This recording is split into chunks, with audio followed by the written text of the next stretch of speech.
Hi, everybody. Welcome to the Canine Connection podcast. Today, Lori and I are going to talk about pressure, but not pressure on the dogs, pressure on the humans, which is, well, it's real, right? Oh, So, yeah. and everybody has it. There's no way around it. We put it Mhm, on ourselves first and foremost, right? That's mhm, the first spot it happens. And it's easy to say don't do it. Very easy to say. Incredibly hard. mhm, Incredibly hard to execute, thanks to our human monkey brain that loves chitter chattering and telling us all kinds of crazy nonsense that we mhm. then believe That's and true. go down a rabbit hole with, right? So, I mean, um, I know for myself, I've been working on it forever and I still need to work on it constantly. That never ends, right? Doesn't mean it doesn't get better. It's tons better for me now, tons easier. But does it ever disappear? Absolutely not. It's there and it's there externally as well. And that's the reality, right? Like there at shows people are watching me. They're Yeah. watching me walk in, they're watching me warm up. They're watching me in the ring, they're watching me leave the ring. Like, um, that's the reality. There's no getting around it, right?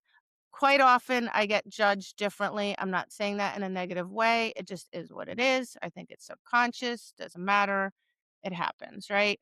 Mhm. Um, I post things on Facebook. I do the podcast, like, um, observed. And people have expectations.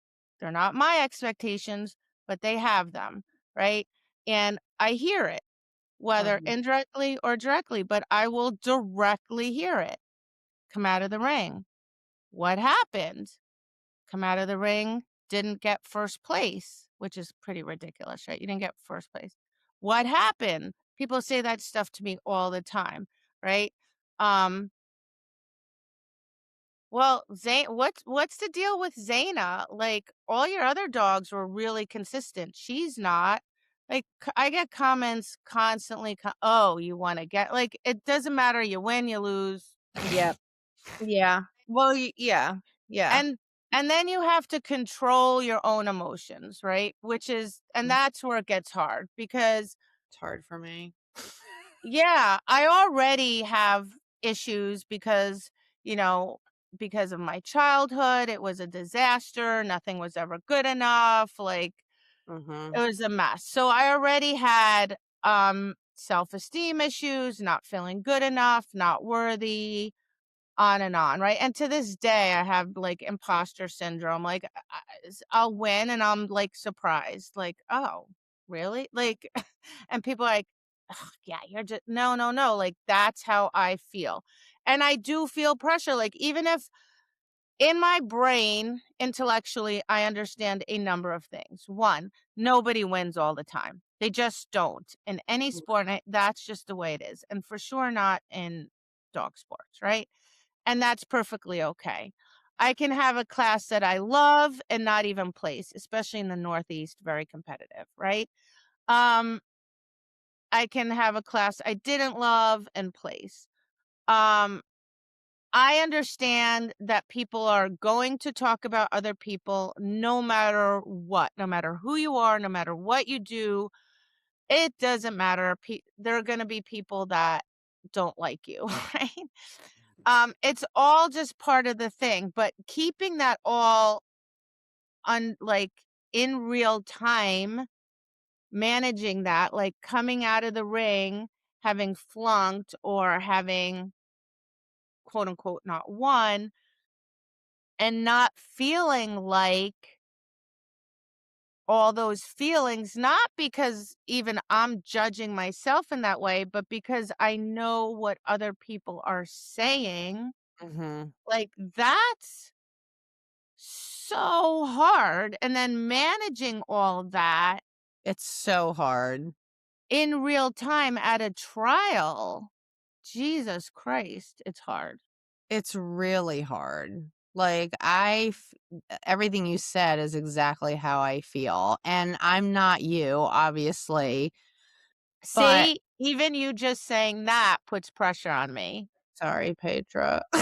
Do you know what I'm saying, though? But Well, that's a yeah, no, perfect no, no, point, no. like, I understand. No, I in know. that moment, like, I feel like, "Oh god, I got" do you see what I'm saying? Like, Yes, I yes. recognize it, I stopped it, but Yeah, right.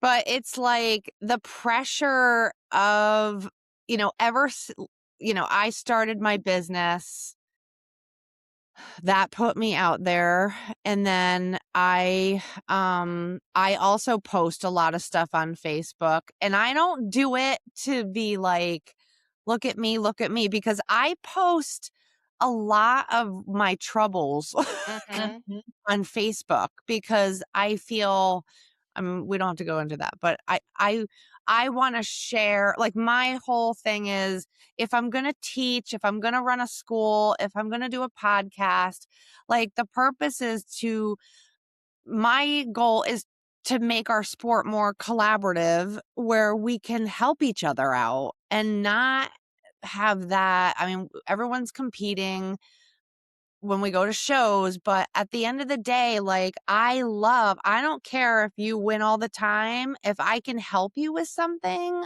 I'm going to help you. I'm mhm, not going to be jealous or envious or anything like that, but that's my purpose of being out on social media. That's my purpose of teaching, doing sharing the podcast with you. Like, if we can help people, whether they're thinking about competing or they're multi-level arch person, like, that's my goal. And I think you share that too. mhm, But with it comes, the critics out there, and boy, they're everywhere. I mean, unfortunately, that's just what goes hand in hand with our sport. It goes hand in hand with everything in life, really. But, it can get pretty freaking, there's some deep trenches of some toxicity with the criticism and all that going on at dog shows. I think a lot of people will agree with that who are listening. It's actually turned people away from doing the sport. But when you become, a little bit of a name, or, you're putting yourself out on social media enough, like, and since I've been doing the podcast, there's definitely been pressure on me. It has affected my performances this past year. It's something that um I'm not ungrateful for, or it's not something that I wish I regretted doing, because it actually has really forced me to get my head on and be able to bring to the table what I need to bring to the table for my own dogs at performances. Like, it's hard, like you said. I mean, it is really hard to get past all that stuff. Um and unfortunately, like, I think that I'm the same way as you. Like, I grew up in a super sporty home with parents who held, high expectations of us in school and in our sports. And we weren't really ever told we were doing fantastic. It was always do better, do better. So I feel that too. I have that kind of background too. So I feel it too. There's some insecurities there, like, with my own self-esteem, with my performance, and especially when I'm in the ring. Like, there's a thing, like, if I went to a trial not long ago, and it's a place I haven't been to in a couple years, and I decided to go trial there. And I'm currently working through some issues with Ever, so I was going just to kind of see if those training techniques I was working on were gonna maybe hold up at a trial. We had talked about that on the podcast. This is the actual trial, and I walked in, and, I think within, like, the first half an hour, 3 people came up to me, and they're like, "Oh my god, you're Laurie Winter-Stramavicius. Oh my god, I can't believe you're here. I can't wait to watch you in the ring." And holy shit. Like, I literally was like, not only did I, like, know that Ever may have some struggles in the ring, like, I was prepared for that, but now the pressure's on. Like, I couldn't, but you you can't help but feel that when people are directly saying things like that to you, because then you're under the microscope a little bit. Yeah, and you Yeah, feel and you like feel people have Mhm. expectations that you're gonna do a certain Totally. way and your performance is gonna be a certain way. And then when it's not that way, then we feel like it's a reflection on us. Like we're not really that good. Mhm. We're a fraud. Like here we are teaching, or here we are saying, "Oh, I'm Exactly. gonna help you," and like people expect your dog like is wins all the time. It's perfect all the time. Gets high scores all the time. And the reality is like that couldn't be further from the truth. Like, it just doesn't work like that. So, like, separating those feelings out, right? Not letting it affect your self-worth, not letting it affect your performance, right? Like, Right. that's the really hard part. And, it just requires work. Like, you just have to be Mhm. aware of it, and you have to do some sort of work on every day. So, I am hyper aware, right? Like this because I've been working on it for a long time. So now you said that, I can immediately feel that I feel that, and then I can immediately just flip that switch off and just go, yeah, yeah, yeah, that's Yeah. irrelevant, right? Right. Right. In the past, I wouldn't have been able to do that. I would have been like, oh my God, I would have started scribbling down things I need to work on in training. I would have been like, I gotta go train. Oh my God. Like, you Right. know, um, so I think just the biggest part is being aware. I think there's two pieces. One is people have to recognize that everybody goes through it. Like every single person feels the same things. Like Yeah. that's one thing we all share as humans, right? We don't all handle it the same, but we all feel it. We're all just human. We all feel those same feelings. Right. And then there's recognizing that we all feel that, so stop because people waste so much time beating themselves up for being unique. "Oh, everyone no one else feels what I feel." Yep, you're not that special, we all feel it. And then figuring out and recognizing that it's happening and then start working on, some sort of pattern interrupt, right? Some sort of strategy, whatever that strategy is, um, so that you could, like, start changing that. I think when I see that my students recognize that they're having this struggle and that it's an issue and that it's affecting their performance, to me, that's huge. Like, that's the biggest step. Right. And then next is actively being willing to do something about it. Like you have to separate your feelings from reality, which is objective information, right? Like, um, at the end of the day, they all might be watching. Maybe they say something that day, but most people just go home and they just care about their own situation, right? Like, Yep. what did their dog do? How did their day go? Right. What do they need to work on?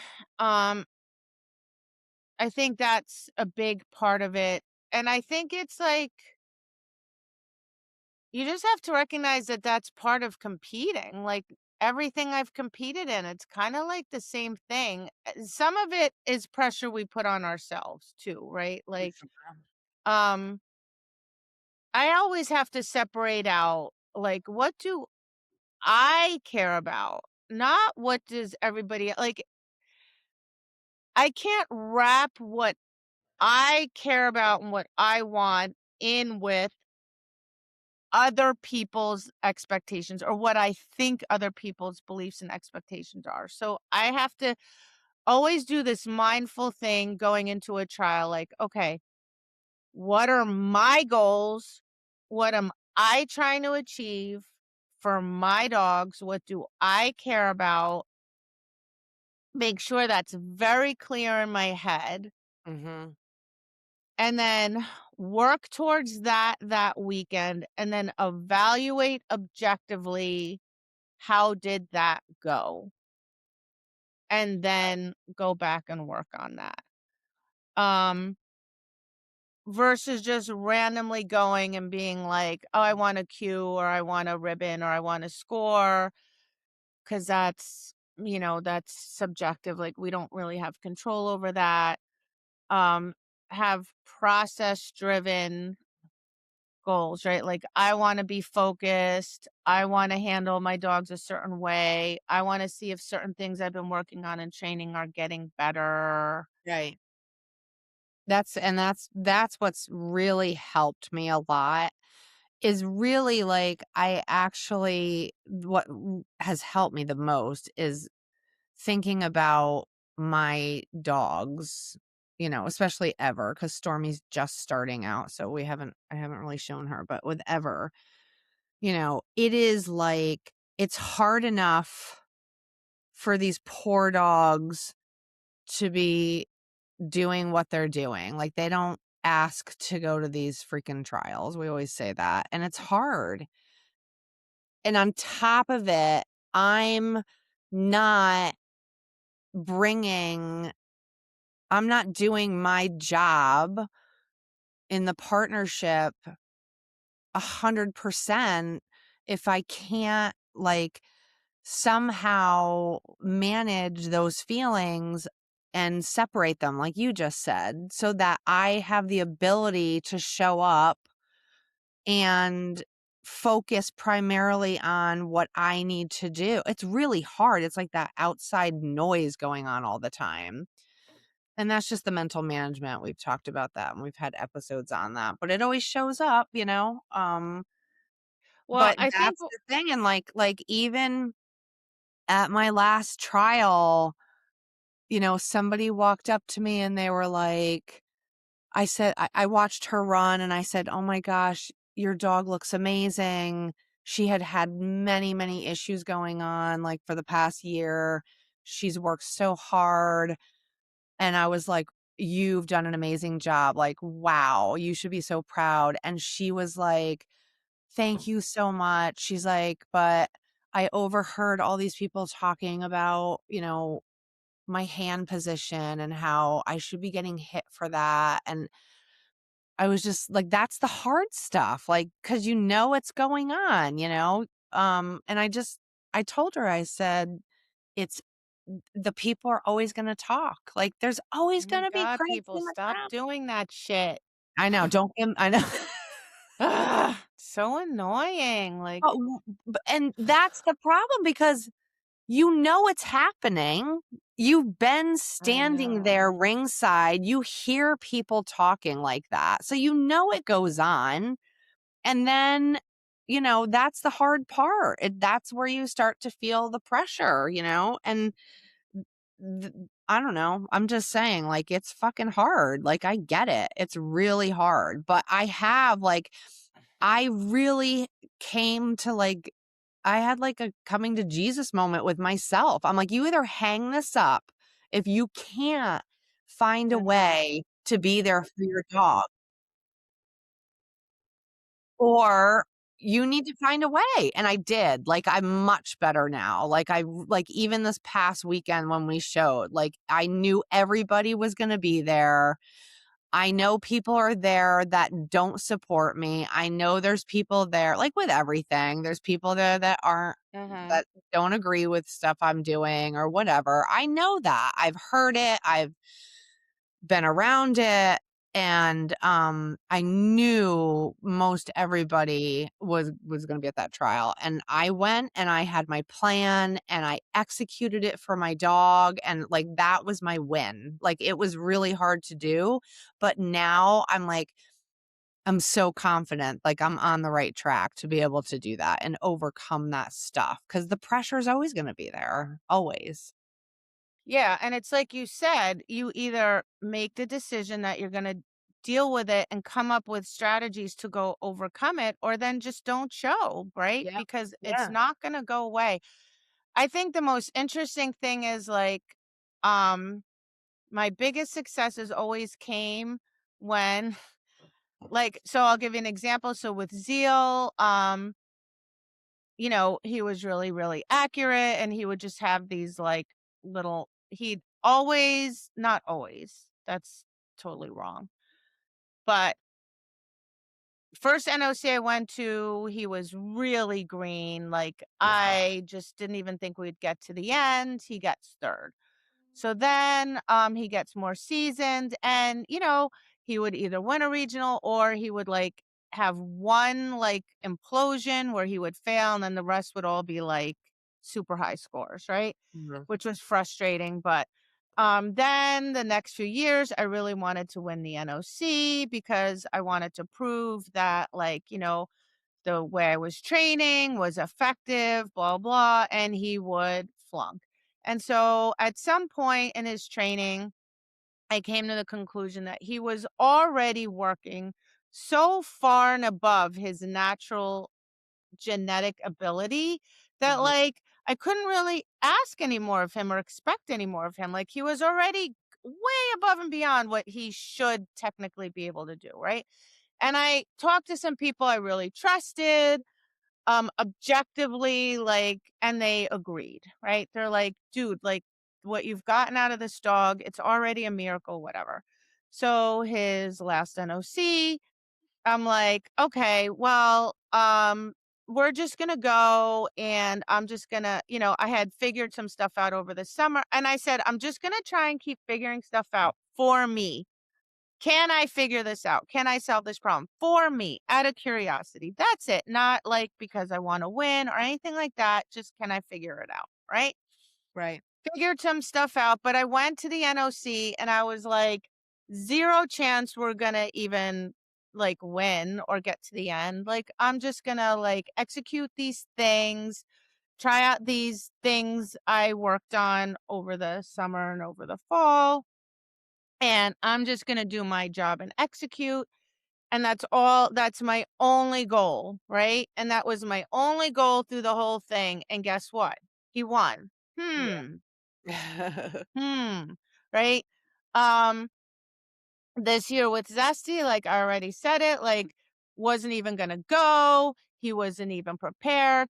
Like, I was so relaxed because I had no expectation. Like, I didn't even think I was gonna get either dog to the end.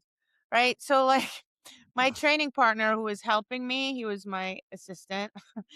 He was like, at one point, like, he's like, dude, you're in the ring like soon. I'm like, I am.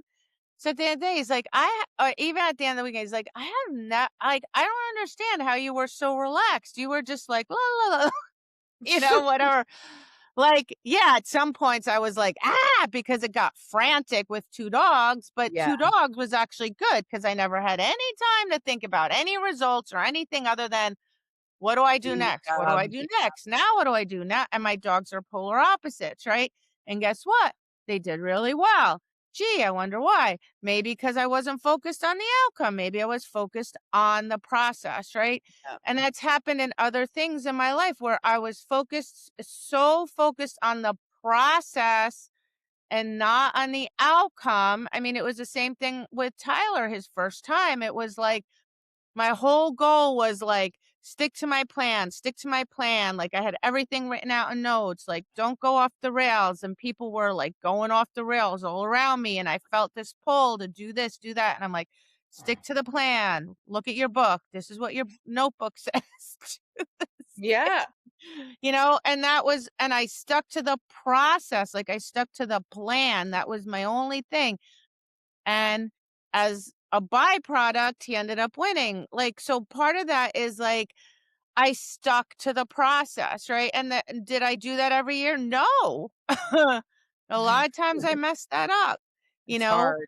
Yeah. Um, and you're like, well, but you dummy, you know the recipe. Why don't you execute it? Because it's hard, right?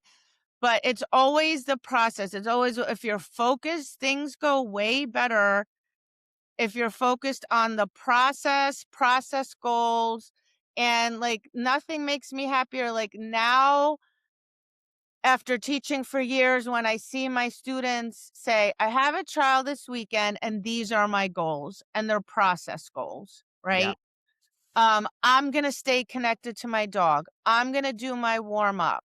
I'm going to use my pre cues. I'm going to do these things. And then when they give me the assessment, like, sometimes I get choked up. I'm like, "Yes." They're like, "Okay, here's my assessment of the weekend. A, um, I met most of my process goals." That's what they tell me first, or I did or I didn't. Like, they address the process goals first. Then they tell me if their dog flunked or not, right? They're not like, "My dog flunked, my world's coming to an end." Like, they're learning that the important piece is the process goals. Right. That's exactly what it is. And that's what I did this past weekend, and it was a game changer. And is it hard? Yes. It's really hard, but that is exactly, and that's like if you listen to a bunch of, like, I've listened to a lot of podcasts where they're, top athletes have spoken about the mental management, and that's what they harp on. Like, in the moment, like, you just need to be step by step doing your plan, not thinking about the outcome, not thinking about winning, sticking to your plan, sticking to your process goals, and it is a game changer for sure.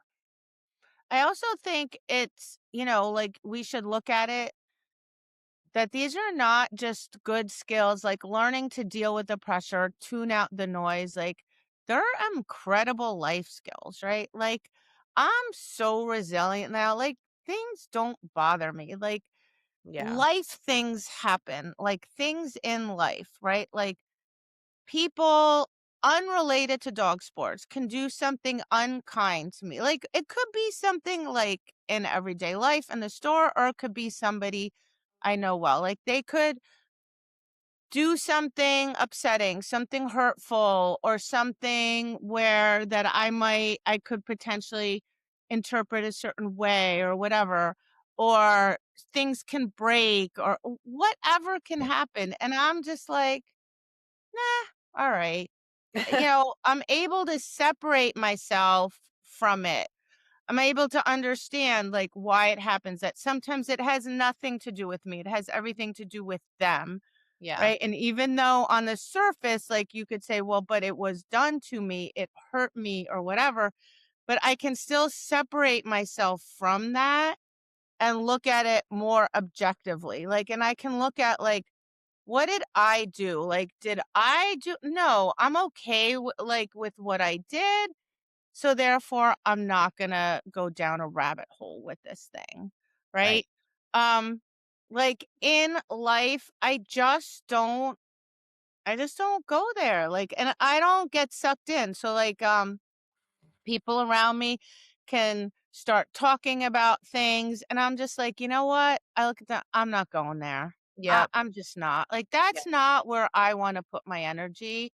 Yep. Like, I just don't. Like, I don't wanna sit here and go, "Oh my god, she did this and he did that, and they this ha," like, Yep. I I gotta go. I got things I gotta do. Yeah, I'm the same way. I'm like, "Nope, sorry. I'm out." Yeah, and so I think that, like, I know that way back when I first started this mental management journey, which I started for dog competition, that I was then able to transfer those skills to my everyday life. Like, and I say that all the time. Like, this is not just about competition. It is if you develop these skills in competition, these skills can transfer to everyday life as well. And, what I think is interesting is, like, I don't know what it is about competition where, like, we can choose to take these experiences and have them divide us. But what we really should be like is we should understand, like, we're all going through the same thing. Right. Like, we're all at this trial, we're all nervous. We all have goals. We've all worked hard. We're Yeah. all trying to achieve something, and sometimes we do, but more often than not, we don't. And we're all in that boat together, and we should be like that. that's what I find fascinating. That should make us all, like, feel like we have a commonality Right. instead of it creating this, like, division, like, this weird Yeah, thing where it creates separation, I you know. know? Like, when other like, if your run didn't go as planned, like, I have empathy for that because like, Me I too. understand what that feels like. Right. And rather like, I think when people struggle, they kinda go, "Oh god," they don't even wanna talk about it, or they wanna talk about it ad nauseum in a, like, "Oh my god, this is a terrible thing," instead of just like, "Hey, let's discuss it. Maybe, like, we can come up with a plan. Maybe we can help each other," or if nothing else, dude, I get it. It sucks. It's fucking hard. Like, it Yeah, right. sucks. I know how much you've been working on this. It's still not working. I know how frustrating this is. Like, that's how we should be. Or, oh my God, that was so nice. And yes, maybe that means you're gonna beat me. So what? Like, I have mad respect. Me too. Like, even if I don't like the person as an individual, like, I understand how much work Yeah.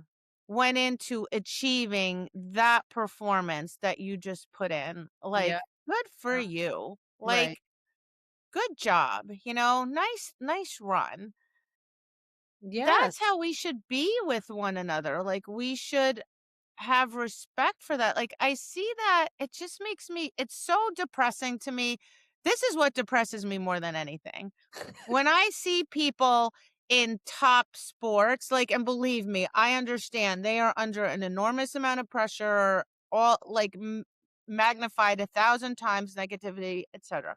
But when I see two competitors after it's over, like, have mad respect for each other, I love that. I love that. And then I always feel so sad because I'm like, why don't we have this in I our know. sports? I don't either. Like, literally,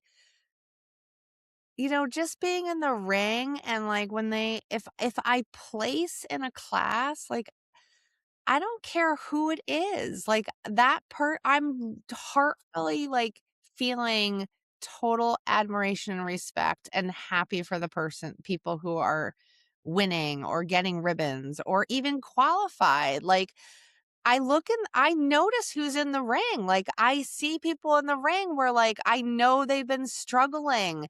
They've been failing, NQing, like, time and time again.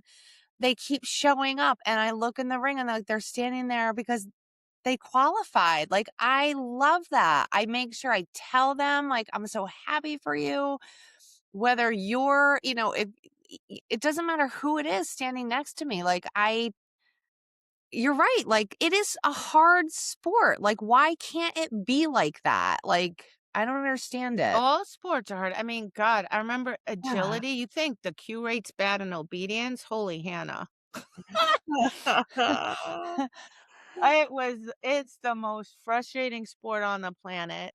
But, Yeah. like, yeah, I think a big part of it is that misconception that's magnified 1,000-fold by social media, right? Where it Yeah. appears as if everybody's winning. It appears as if Yeah, everybody's, right. doing well all the time. It appears as if, nobody ever struggles.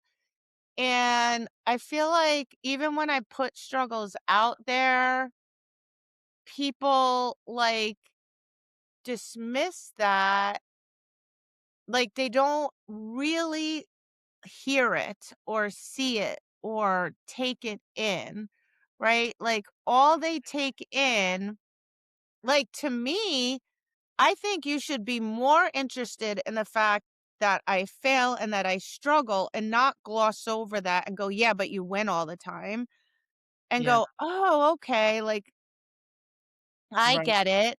Like, that's part of the process, but it's almost like people don't even wanna, like, hear that or acknowledge that. Like, they have this weird thing where they create this fantasy even with, great athlete like this tennis player, I love him, I follow him. And, just I love him. Anyway, because he's got, like, this great attitude, right? Like, he's Right. just got this great attitude. And so there was this tournament just this past weekend or whatever, and quarterfinals or whatever, and he loses. And they're like, giant upset. I'm like, upset? Dude, like these tennis players, first of all, when they do a tournament, they play all week long. Sometimes they're playing for 2 weeks. Mhm. Like, cause it's like, you start with hundreds of people and then you like you keep you win and then you go to the next round and then you go to the next round, then you go to the next. It's freaking insane, right? The guy's already won a bazillion. He's like really young.